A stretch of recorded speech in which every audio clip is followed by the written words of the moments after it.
The Rock and Roman Reigns have won the Night 1 main event of WrestleMania 40, meaning on Night 2 it will be Bloodline rules for Cody Rhodes. But what is going on, guys? It is the Catch, back with another video on the channel. And yes, this video is literally, I'm recording it pretty much an hour after WrestleMania Night 1 has finished. So if you're new to the channel, please like, share and subscribe so you never miss another upload. And let's get straight into how this main event unfolded.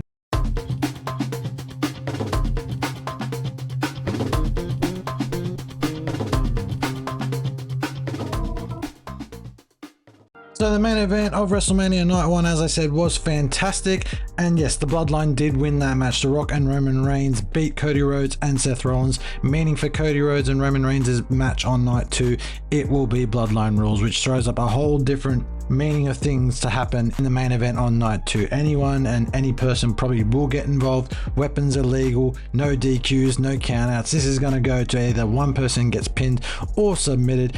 And, you know, I think it's going to be awesome. And the fact that The Rock and Roman won this match on Night 1 probably suggests to me that Cody Rhodes will win Night 2, which will finally mean he does finish his story. But this Night 1 main event had it all. The Rock at 51 years old, still going like he's in his prime, was fantastic. A great sight to see. I think he'd been on a 10 to 12 week training camp to get prepared for this main event at WrestleMania 40, and boy, it showed. He looked jacked. But that being said, Roman Reigns, his cousin, was even more jacked, and he's the head of the table, the tribal chief. He looked like a beast. He is pretty much the head of the table with the way he looked. Not to say that Cody Rhodes and Seth Rollins didn't look good either, but you can't match the two Samoan guys. They were built like brick shithouses. There we go, finally got it out of the way.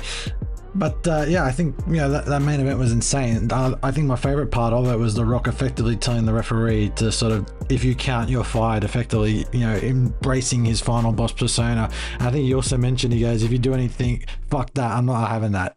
Effectively not caring about the rules of a standard tag team match. Effectively, it was a tag team match with no DQ pretty much. Anything the ref did, The Rock just didn't care. He was like, nah, I'm doing it my way. And, you know, there was some really good spots in the match as well. Another good spot in the match was the Roman spearing The Rock. He intended to spear Cody Rhodes, I believe it was, but Seth Rollins saved him from out of nowhere, which meant that Roman speared straight into The Rock, which might mean now that the turn on Night 2 is happening, where The Rock turns on Roman Reigns. Whether it happens, well, guess remains to be seen, I suppose, but that was a pretty cool visual. Also, Cody Rhodes, he rock bottomed The Rock through the announce table, and then literally 2 seconds later, Roman Reigns speared Seth Rollins through the barricade. That's an insane visual. You should go back and watch that bit. That was really cool. And then Seth Rollins and Cody Rhodes almost picking up the W with, I think it was a curb stomp into a crossroads into a couple of pedigrees. That was a pretty cool visual as well. The Rock and Roman Reigns did kick out at 2. But yeah, it was a really cool main event, you know, especially for someone like Roman Reigns, who's sort of been part-timing the last year.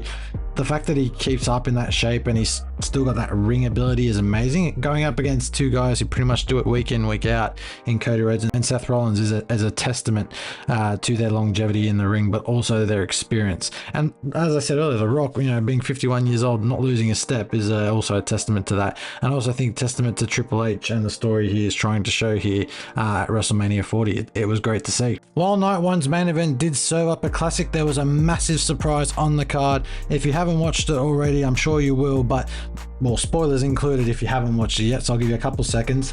1, 2, 3, 4, 5. Okay.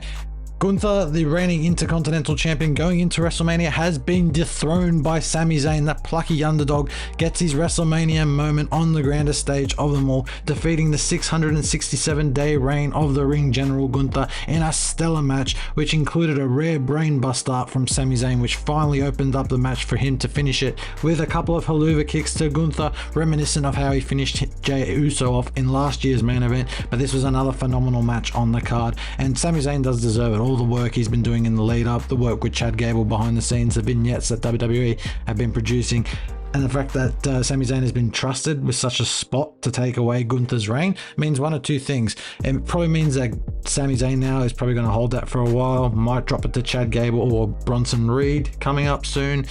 But it also means that Gunther is now moving into the world title scene. With the rumor going around that Seth Rollins is likely to take time off after WrestleMania, probably means we get a new champion tomorrow night, and probably Drew McIntyre, maybe and Damian Priest if he cashes in his money in the bank. But I think this is a good sort of time for Gunther to sort of be thrusted into that main event spotlight, and he's deserved it. 667 days carrying that Intercontinental title, he's made it prestigious, and hopefully Sami Zayn can continue with that as well. WrestleMania Night 1 as a whole was very good. I thought the main event was good. Gunther versus Sami Zayn was good. The opener between Rhea Ripley and Becky Lynch was also very good. However, it was let down by the Jimmy and Jey Uso match. I thought there'd be more coming out of that.